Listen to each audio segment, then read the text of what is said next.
y'all, this is Mo Abdallah, founder and CEO of Good Faith Energy.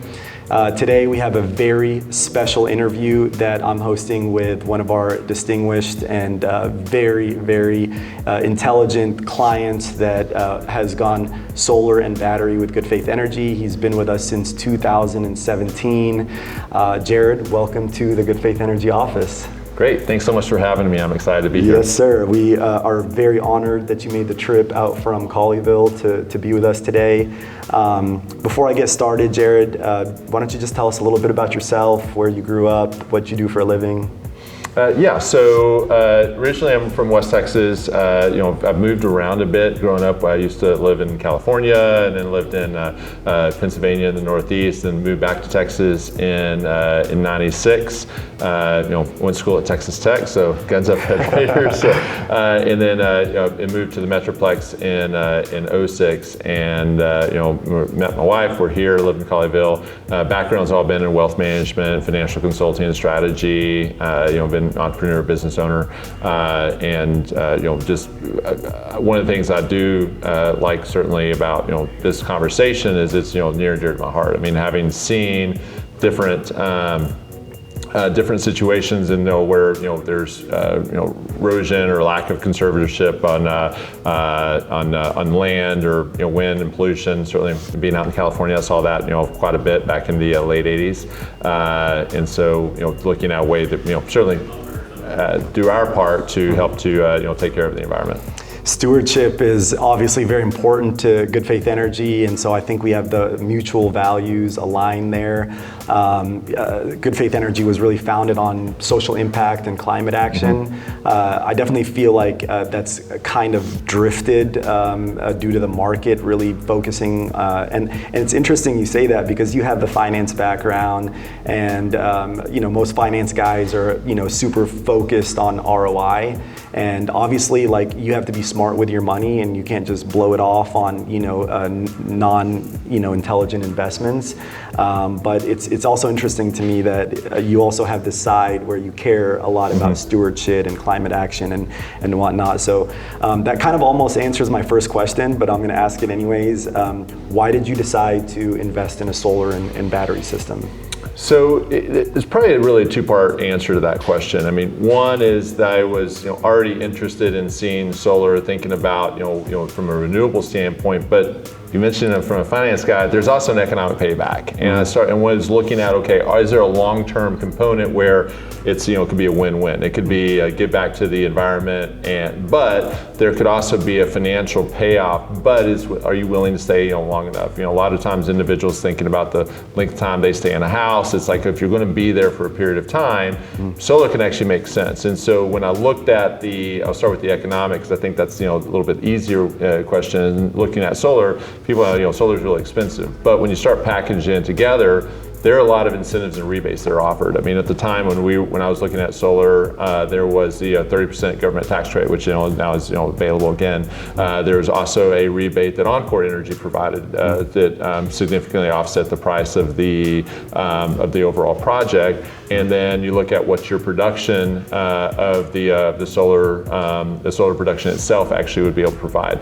And so from an economic standpoint, it was effectively around a 10-year payoff from an ROI standpoint before you actually break even, for it to basically make economic sense. If you're going to, if someone's not going to be there that long, well then it's more an altruistic, a give back type focus. So that's the economic was kind of one lens I was looking through. But second lens is also thinking about I've got I've got a young daughter, and saying I want to make sure that that there's opportunity for her to have the environment, have some of the joys and blessings I think that we all maybe actually take for granted, and for future generations. And so really it's a bit of a payback by wanting to instill that hey, we're talk about turning the lights off, and even though they are LED lights, still making sure we're doing our part for on a conservation. So it was partly economic, but also thinking that we were all been given a responsibility from a stewardship standpoint to be able to take care of what we've been blessed with. I love the way that you answered that, Jared, and I'm curious to know how much did energy resiliency play into this investment? You know, the fact that you also bought a battery system, was that more a concern about the future of the grid and you know, the amount of additional load and the way that Texas is kind of its own little island when it comes to the power grid? I mean, how much did resiliency play into that decision? It played a bigger impact than I probably thought it would. Back in 2017, there was a run on gas. I'll kind of start my story there. There's a run on gas, and you couldn't find gas for or maybe it's 2017. There was a little bit of a weather unrest in Texas in our market. You couldn't find gas anywhere, and frankly it made me mad. And so I said wanted to have we only had just regular internal combustion engine gas powered vehicles at the time. So I traded mine in. I was due for to trade in for a Tesla because I wanted to basically be able to have a little bit more alternative energy independence, where yes, you have gas, but also it can have an electric. At the same time, getting for energy independence or resilience, thinking, okay, to be able to power this, do I have the right infrastructure for my home to be able to support that? And can I actually have a net impact where I could theoretically charge it without having a bigger impact on the grid? So that was kind of the second phase, getting the solar. So solar was the first step. And then about a year afterwards, which I didn't know, so I called you and said, hey, can I add on a battery system even though I've already got solar? Absolutely, we can completely do that. The battery was basically in the event that we were to have grid failure, which unfortunately we did experience that about 2.5 years ago when Snowmageddon hit, and every home in our neighborhood power went out. My in-laws' power went out, and I know that impacted a significant number of individuals in our region. Very unfortunate hearing stories about when everything thawed out, water mains busted, and homes had major damage. We never actually lost power. One, the solar panels were actually producing, and you could still track that. And two, on the power walls actually had enough juice in them that we were actually able to still conservatively, but we were still able to heat our home and keep our fridge on and all of that, and actually ended up having family come to our home because we were one of the only homes. You were a safe house. Yeah, we were the safe house. So energy resiliency was a factor that I didn't realize how big of a factor it would be to play out. Which now, since then, I've seen more individuals in my network ask about knowing that story. Ask about power walls or ask about having some type of backup for their home because there is concern about reliability on the grid. And out of curiosity too, how long of an outage did you have during Winter Storm Uri? It was about 4 days. 4 days? Yeah. And the whole time you were still producing power, you were still... I went to bed at night, I didn't worry. Now we did conserve. I told my daughter, I said, let's not just have all the lights in the house on, but we never lost heat. We never ran out of power. Even at when the entire storm was over, we still had about 40% of our battery bank still available that we could have gone complete grid independence. Incredible. And did you have rolling blackouts or just one extended? It was supposed to have been rolling blackouts, but it was one. So it was about 4 days total. Wow. It took about 4 days for the power to come back on. Incredible. So switching gears a little bit, you've had your system online for 7 years now. How has the system performed? Has it performed as you kind of expected? What's sort of your average electric bill? What's kind of overall vibe do you have from your solar system?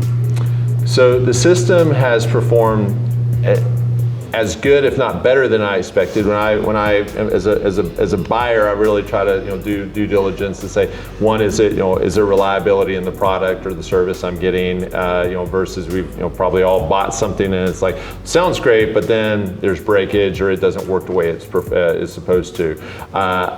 In the last 7 years, I haven't it hasn't missed a beat. I haven't had any issues, even when we had a roof replaced back about 5 years ago. I mean, other than when they were they were off the roof. They weren't producing, obviously, but putting back on. I've not had an issue where it's like it's not producing, or I can't check it on a given day, or I don't see an update via Powerwall or even from the in-phase system for the solar panels. On the average roof bill, the average electric bill will fluctuate because we did put a pool in a couple years ago, so that obviously sounds like you need some more solar panels. Probably. But we do have net metering set up. So in the summers, our bill will be higher because the pool and obviously we're in Texas and have our ACs, so those will go up. On average, my electric bill has probably been reduced somewhere between 50 to 60%. It's 11.5 kilowatt system, and so looking at that system and sizing it for our home, that's been that's been about the reduction. Now, in addition to that, we do have goals where we're putting in more like a higher SEER rating AC. So that's one of the next phases to be able to put in, and then even looking at some of the other systems where you have smart timers and more motion sensors for like lights. So as my daughter goes in a room and she leaves, the light just doesn't stay on all the time. So those are some additional steps that we are looking at investing into our home just to manage energy consumption. Talking about lights, I keep thinking about the meme of the dad that is standing there by the light switch, and he's got this like super anxious face, and it's like your dad when you leave the light on for 0.000059 or something nanoseconds, and he's just ready to flip off the light switch. But for a prospective buyer out there that's interested in solar and storage, what advice would you give them? So if someone's looking or interested in, I would say, what's your rationale? Some of the questions you had. First, understand your why. And why are you looking for it? Is it because you want to have more energy resiliency? Is it you want to have more of a stewardship focus? Is there a financial component as well, knowing that, hey, you can invest in this and there's a payback? That's the first question I would ask, is like, why does someone actually want to get solar? I would say that it may look like a lot of sticker shock up front, but when you start thinking about the rebates and start thinking about the payoff, it actually can be a lot less than most people think about. I'd also say do your research, because there are there's some great websites out there that can help you to size your home. Obviously, Good Faith Energy can as well. But do your research and in comparison shop, because not all solar companies are the same. Some are much better. Good Faith Energy here, but I would certainly do your research and talk with some solar companies. Look at the reviews. Look at what their clients are saying. Maybe you get a reference per se as well. But understand your why. Do your research. Know it's potentially not as expensive as maybe you think it is on the upfront, and then talk to some companies. It's great advice, and I'm going to build off of some of that advice just a little bit. One is, I do think that why factor is so important, because a lot of people come in without a why, and then they continuously move the goalpost. It's like, I want to save some money, and then you can show them that, I don't like the look of it.